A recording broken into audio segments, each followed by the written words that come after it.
ding, sparkle off the teeth. I just wonder sometimes, someone brought up some things about this website, and I'm sorry about the background noise and stuff. I just don't care right now.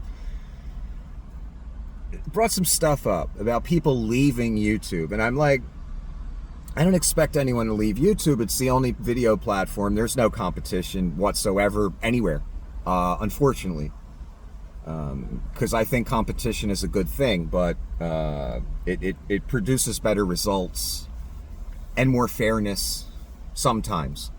So I don't expect anyone to leave. It's the only video platform. Otherwise, 5 years ago, I would have been somewhere else. You know what I mean? There's nowhere else to go for video. You can try, but it's never going to get the reach it gets here when they're not stifling your reach or shutting down your channels for biased, unsubstantiated reasons or whatever. Anyway, I talked about this a long time ago, because I told the person, you know, I only really use YouTube for two things besides broadcasting, if they let me, which they haven't been much lately. I use it for two things. Mostly, I'll listen to like interviews at night when I go to sleep as like a bedtime story. Do I believe the claims being made in all these interviews? Of course not. They're just good stories, you know what I mean? It's like your mother telling you a bedtime story, and you fall asleep listening to that, and it's nice. Or I use it for music. That's basically all I use this website for. Because I've pretty much seen everything over the years that I'm interested in, and there really isn't much new on any front, anywhere. It's kind of just the same old regurgitated stuff. So, and again, with music, YouTube's the only platform that has so many music videos. Here's the thing about that, though, and it kind of proves a point that I made in earlier videos lately. Music is copyrighted work. Only the musicians that own the music should be posting the work and getting paid for it, or only the people that own the rights. Unless the artist has made a deal with YouTube and said, you can post my music, YouTube, the website, you know, and pay me some money. I could see making a deal like that. Here's the thing. A lot of people are posting copyrighted work, and then they throw a PayPal up in the description or in the comment section. They're not doing any work.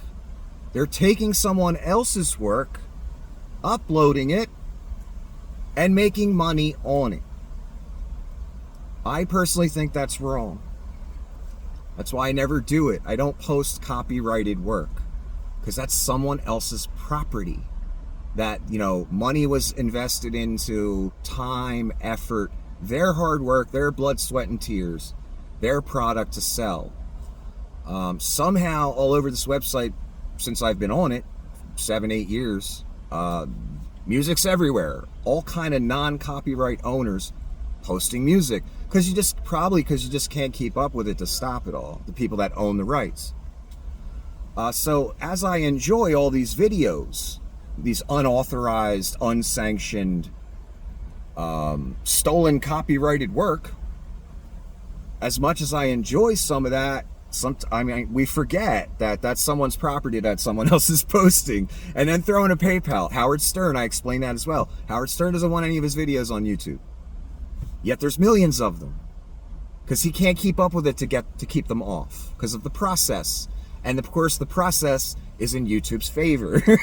Of course it is, because they make money that way.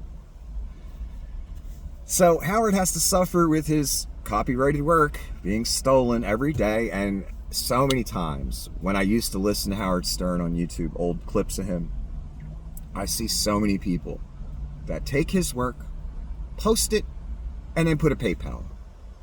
We didn't do that on this channel, ever. One time I played a piece of a recording of Colbert to make a point. I wasn't broadcasting his whole show, video, and everything. I was giving a political speech, and Colbert made some points in his audio that I used. I did not use his audio to make money. I could have did the video without his audio. I just felt it was okay. I wasn't broadcasting his whole show and then slapping a fucking PayPal up. That's not what I was doing. I gave a whole 2-hour fucking speech. The audio was a very small part of it. That's the only time I ever did that, and I think it did get taken down. I didn't get a strike, though.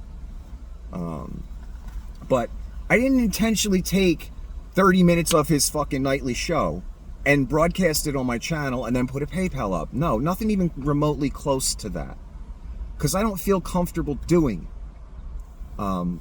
I know how I would feel if I was a musician and I recorded an album and a fucking company put $30 million into it to get me going and all that. And then the second, even before it's put out, it's plastered all over the internet or YouTube for free. There goes all my blood, sweat, and tears, hard work, money. There goes the record company's investment. That's why, as musicians, they're down to streaming rights and live shows, basically, is how they make their money. And that's it. Unless they get hired to do, like a movie score or something. Forget about that. I'm talking about regular, they're straight up music. It's pretty much streaming rights and live shows is how they make their money. That's it. That's what they got left because of the internet. And websites like this take advantage of that. So as we're enjoying all our music, remember, it's copyrighted work, and all the attention and money for that should be going to the artist, not the person that just wants to make money easily by broadcasting copyrighted work. And that's happening all over this place. So it made me think of that. And I talked about that very early on when I first started broadcasting. A lot of people got mad at me because a lot of people are making livings off of that right now. Like I told you the other day, the Art Bell dude, the guy that posts Art Bell videos, that's not his work. Puts a PayPal up. And that's not what we did on this channel. We did real work. We looked into court documents. We read court documents. We followed every story in the press. We followed everything that happened on social media by the actual people. We gave perspectives from all kind of angles. In other words, I wasn't just a pretty face getting on camera asking for money. Nope. I did a shit ton of work, and so did other people, not just me. I'm not trying to take all the credit here. A lot of people helped me out.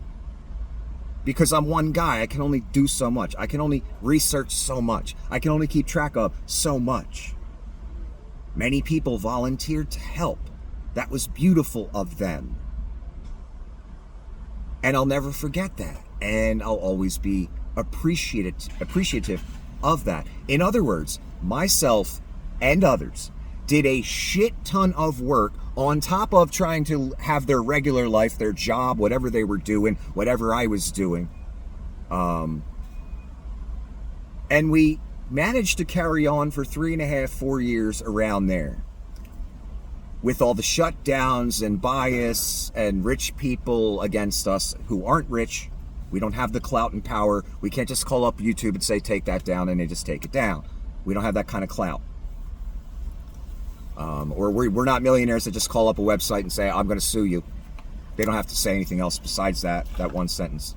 And it's over. My point is, I never took the easy route and just took somebody's shit. They did that to me, though. Took somebody's shit, someone else's copyrighted work, posted it, slapped a PayPal on it, and said, give me money. Nope. I made this my entire life, and so did a lot of other people that helped. So again, I wasn't just a pretty face. I know they'd love to paint me that way.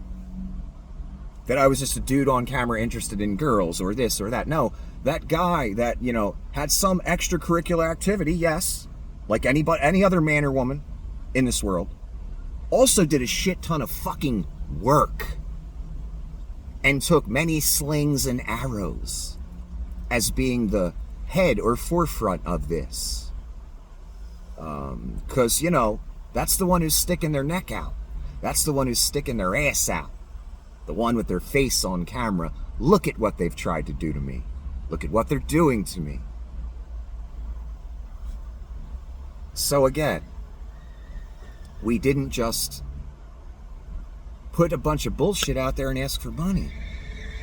No. We did some real work, years worth of it. Looked at everything you could possibly motherfucking look at that was available to us. Read you every word of court documents for years. Analyzed it closely, thought about it, pondered it. Constantly asking myself, am I on the right path here? Does this feel right where I'm going with this? Then I thought about the pushback and all the things that happened. They're afraid of me for some reason. And it ain't because I'm a threat to them physically. They're afraid of what I'm saying. How do I know they're afraid of it and not in disgust because it's not true? I've never been sued, not one cease and desist. 8 years, that's how I know. Have a good day.